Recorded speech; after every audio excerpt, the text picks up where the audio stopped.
How violent were you? That's a hard question to answer. I've shot, stabbed, beat with baseball bats, propane bottles, chains, batons, blackjacks, steel-toed boots, on and on and on. So it's a hard thing to just loosely say how violent was I. I was violent. I was more violent than most of the guys that I knew. There was a handful of guys that I knew who intimidated me from their violence, but not too many.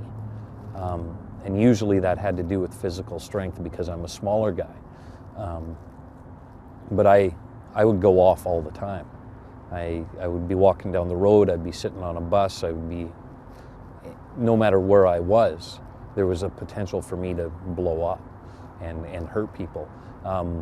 In normal fights, I would take my finger right down to the knuckle in behind someone's eyeball and be reefing on it, and just to be that guy. And that's the stuff I was willing to do. I was willing to bite pieces of skin off people, and I would beat people. I would wake them up after knocking them unconscious and beat them again. And that happened repeatedly. That wasn't just one incident, that was many incidents. So I don't know how violent I was as a term, but I was violent, and more so than most of my peers. Why take it to that extreme?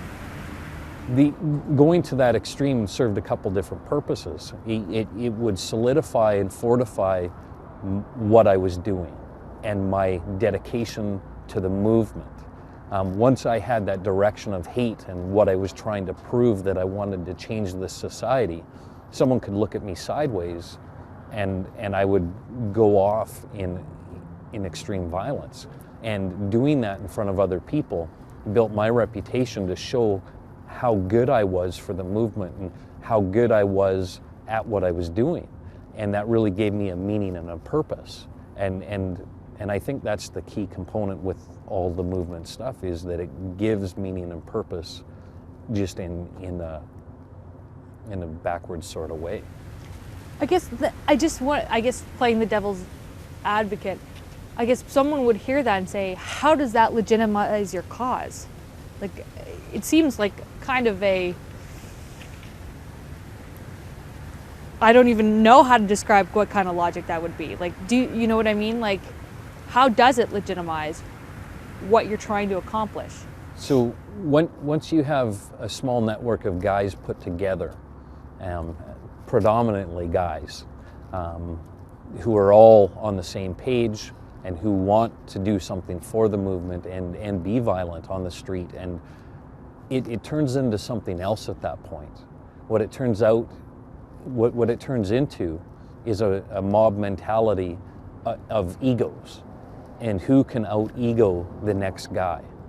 And so if I'm a small guy and I'm with other, with bigger guys who are maybe older and more credibility on the street than me, if I can prove to them that I'm this extreme, I will get that respect.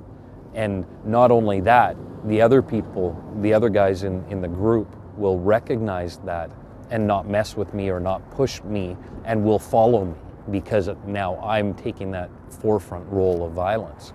So it doesn't really solidify much for other people, except what it does do is it appeases the ego of the guys in the group, whatever particular group that may be. But the other piece of it is it does increase the fear in the community to be afraid of skinheads, and skinheads thrive on that fear, and most skinheads believe that if they can make everybody afraid of them, that people will stay out of their way, and that will solidify the movement. And it is backwards. It's not logical. But when you're stuck in that process of denial and when you're stuck, that denial helps you continue on with what you're doing.